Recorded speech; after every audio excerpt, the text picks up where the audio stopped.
তোমার কি আছে, তুমি কি পারবা, এটা তুমি ছাড়া কেউ জানে না। আমি বিল্লাল কি পারতাম আমি ছাড়া কেউ জানি না, এবং আমি নিজেই জানতাম না।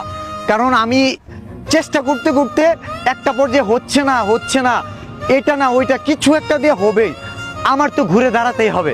আমার আরেকটা কন্টেন্ট ছিল, যে কন্টেন্টটা অনেক মানুষের কাছে পৌঁছাইছে, সেটাও একটা আফসোসের কারণ ছিল।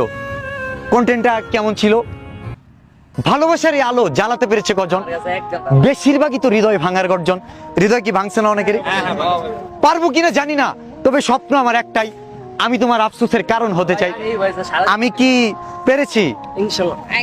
আমি কিন্তু তখন বলেছি পারবো কিনা জানি না, কিন্তু আমি জানতাম। কিন্তু আমি যদি বলতাম যে আমি জানি, তাহলে বুঝতো না। কিন্তু আমার ওই কথাটা প্রমাণ করতে সময় লাগছে না। সো আপনি কি করবেন, কি পারবেন, সেটার জন্য সময় দিতে হবে, চেষ্টা করতে হবে।